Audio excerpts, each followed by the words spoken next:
Endurance Sweat here with my Zwift guide to riding events with friends. A short while ago, a friend who was new to Zwift asked me, "How do you ride Zwift events with friends?" I wasn't sure what was being asked. The person told me we go to the start corral at the same time, but we have trouble finding one another. And then when we're riding, it's hard to stay with each other. I wasn't sure how to advise this person. And it got me thinking. In real life, we signed up for Gran Fondo, Sportif's tours, and we signed up with friends. We gather together at the start of the ride, and during the ride, we regroup, we draft off one another, we wait up if they have breakdowns or they need support. During the ride, we banter back and forth, chat while riding. If the ride's long enough, we have a coffee stop, and good chance we might stop for a post-ride beer. So how do we replicate that experience on Zwift? Here are some examples of Zwift events. Tour de Zwift, Zwift Tour for All, L'Etape de Tour de France, virtual on Zwift, and Haute Route on Zwift. And here are some of the issues of riding Zwift events with friends. It's hard to find one another in the start corral, especially when there could be hundreds signed up. And it's just hard to stay together while riding. All the riders are in the same jerseys or kits most of the time. And there's a Zwift Peloton churn. There is no special feature in Zwift for friends to stay together in events.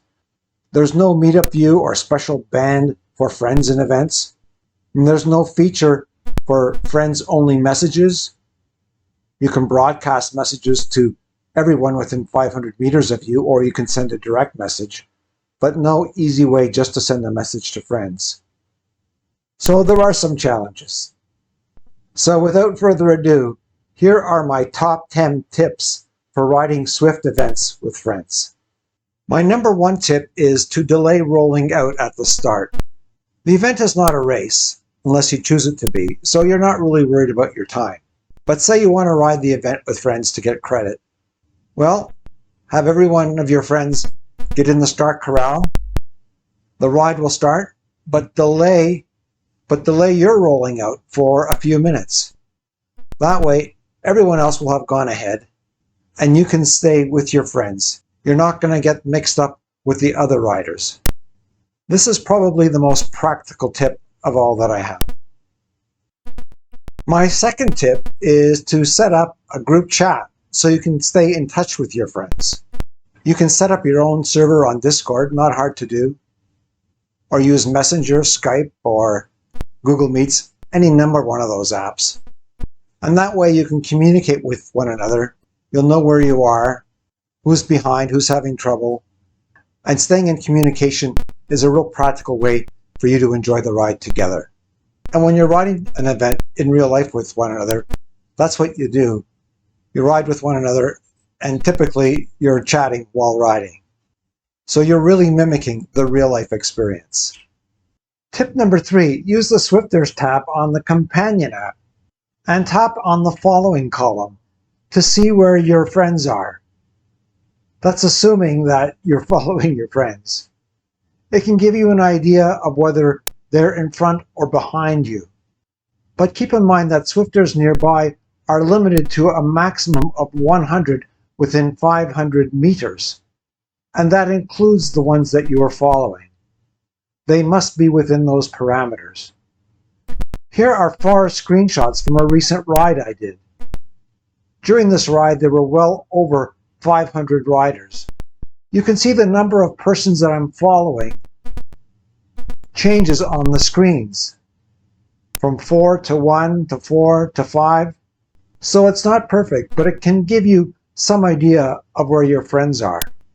And if you check the tabs, you can not only see whether they're ahead of you or behind you, but it shows how many seconds they're in front or behind in the first column, and then how many watts they're putting out.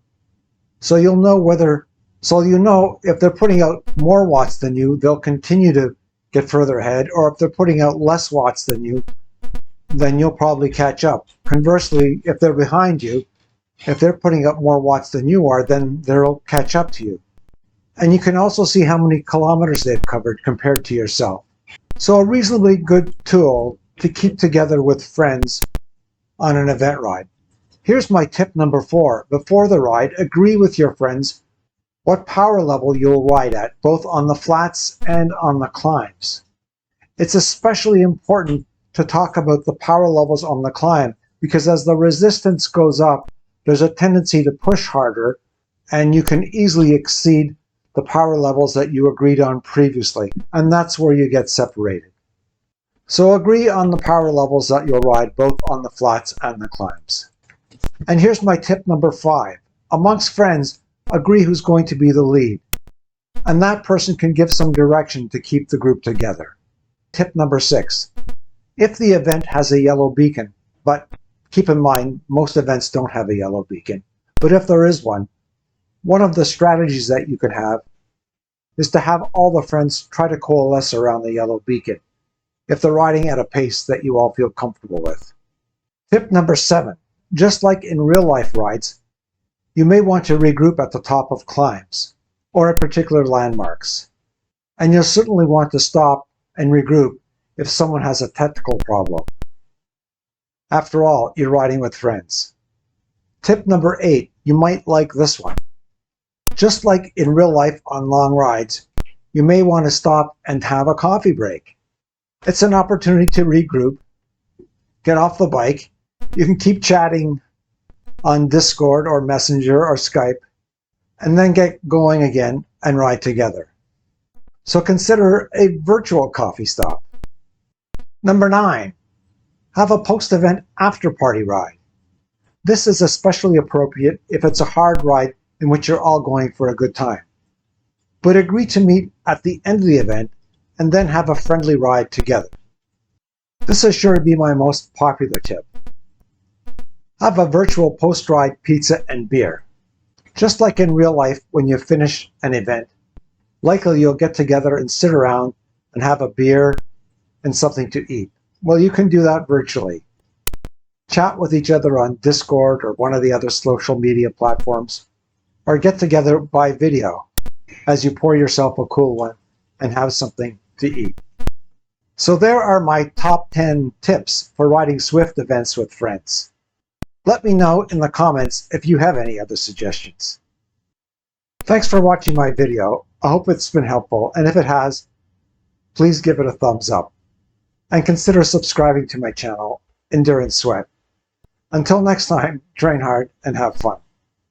And enjoy riding with your friends on Zwift.